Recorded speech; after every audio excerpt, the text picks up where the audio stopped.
Yamaha service সেন্টারে রাস্তার মধ্যে একটু হালকা সার্ভিসিং করিয়ে নিচ্ছি, অনেক দূরে যাব।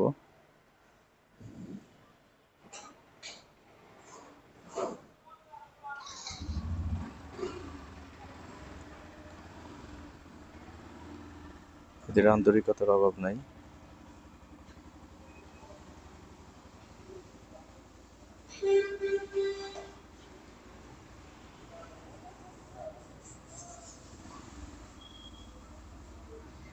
চেনে ময়লা জমছে, ময়লাটা পরিষ্কার করে একটু মোবিল দিয়ে দিই আর কি। গিয়ার অয়েল নাই না? নাই না?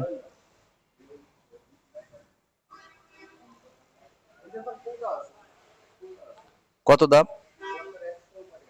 তাহলে একটা দেন, ওইটাই লাগাই দেন।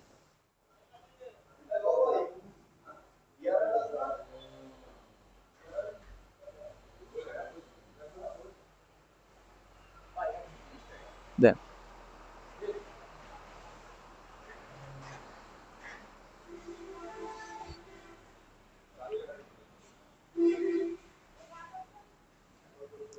হাওয়ার প্রেশার টেশার একটু দেখে দিয়ে না।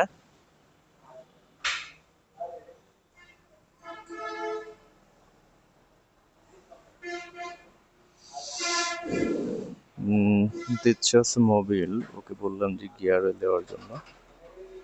যাই হোক, গিয়ার অয়েলের দাম বেশি না, 130 টাকা।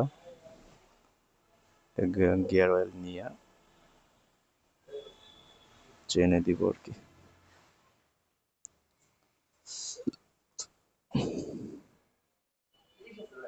ঠিক আছে।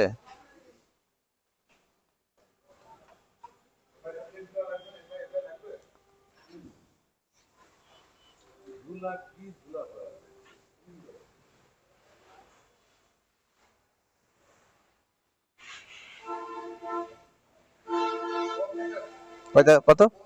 50 থাকবে না একটু কমান লাগবে? তাহলে একটু কমাই দেন, 5 কমাই দেন। জি, হ্যাঁ হ্যাঁ, জেল দেওয়া আছে।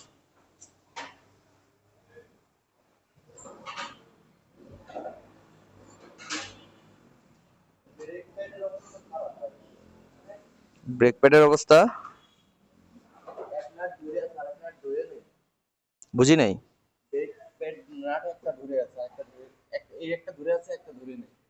সমস্যা কোন জায়গায়? ব্রেক প্যাড চেঞ্জ করা লাগবে?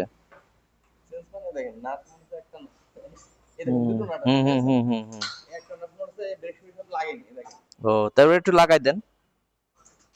তাহলে ও লাগায় নাই ঠিক মতো করে।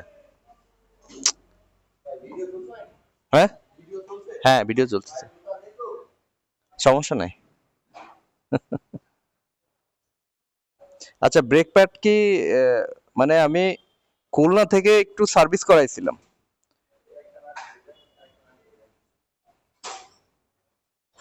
তাইলে তো বিরাট বাসা বাইসে গেছি, রাস্তায় তো একটা দুর্ঘটনা ঘটতে পারতো। আল্লাহ, এক এক জায়গায় এক এক রকম অভিজ্ঞতা পাইতেছি আর কি।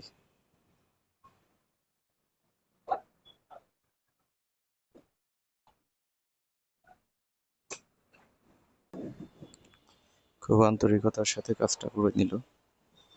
মানে খুলনা থেকে যখন ব্রেক প্যাডের কাজ করাইছি, ওরা একটা নাট ঠিক মতো টাইট দেয় নাই। ছেলেটা জিনিসটা ধরে দিছে, এটাই সব থেকে বড় বিষয় আর কি। বরাবরের মতো এবারও ঝিনাদা ইয়ামাহা সার্ভিস সেন্টার থেকে হালকা পাতলা মানে সার্ভিস করিয়ে নিলাম। সার্ভিসটা আমার খুব ভাল লাগছে যে ছেলেটা এত মানে আন্তরিকতার সহিত আমার গাড়ির কাজটা করে দিল।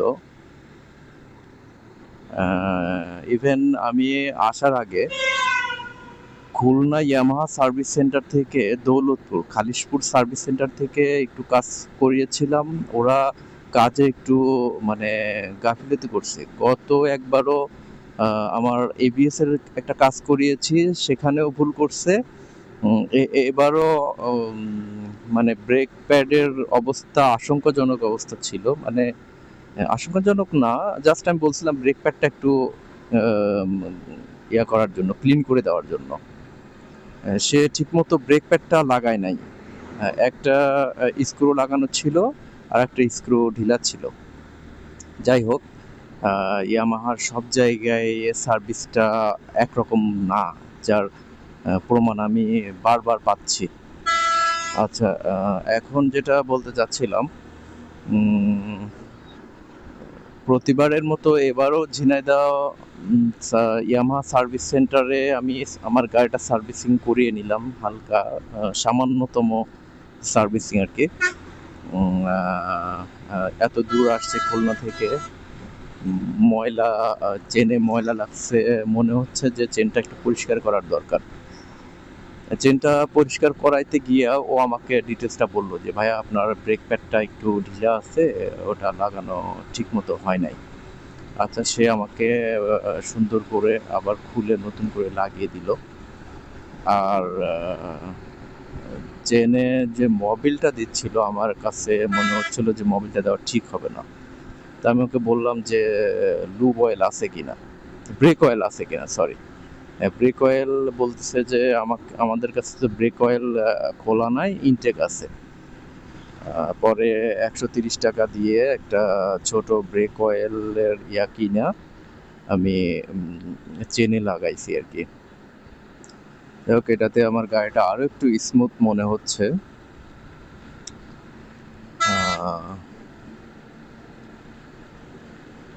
তারপরে কাজ করানোর পরে আমি গেলাম ওদের শোরুমে, ইয়ামাহার শোরুমে।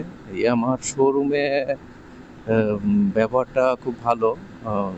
দেখেই বললো যে স্যার কোনো প্রবলেম? আমি বললাম যে না, আমি একটু ওয়াশরুমে যাব ফ্রেশ হওয়ার জন্য। তা বললো যে ওয়াশরুমে গিয়ে ফ্রেশ হলাম।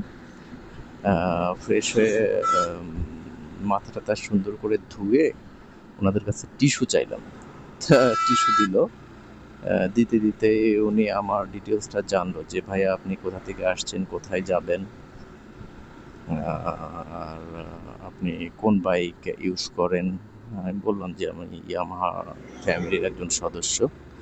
তা বললো যে আপনি কি ওয়াইআরসির কোনো সদস্য হয়েছেন? আমি বলছি যে না, আমি ওয়াইআরসিতে নতুন অ্যাপ্লিকেশন করছি মেম্বারশিপ হওয়ার জন্য, এখনো পর্যন্ত কার্ড পাই নাই। তা বললো যে না, সমস্যা নাই, আপনি তারপরও আমাদের ওয়াইআরসির একজন সদস্য, যেহেতু অ্যাপ্লিকেশন করছেন তাহলে আপনি আমার সদস্য। দেখুন, ওর ব্যবহারটা ভালো লাগলো। আর ঝিনাইদহ থেকে কুষ্টিয়া পর্যন্ত কোন রাস্তায় কেমন কি আছে আমাকে এই ডিটেলসটা একটু বললো এক ভাই। এটাতে আমি আরেকটু স্যাটিসফাই হলাম যে না, আসলে এদের আন্তরিকতার অভাব নাই।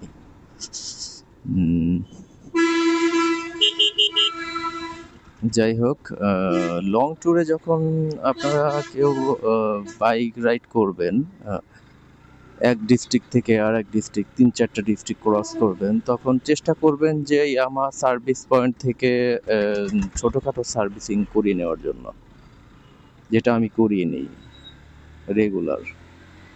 ধন্যবাদ সবাইকে। আবারও আসবো আপনাদের মাঝে নতুন কিছু এক্সপিরিয়েন্স শেয়ার করার জন্য। আল্লাহ হাফেজ।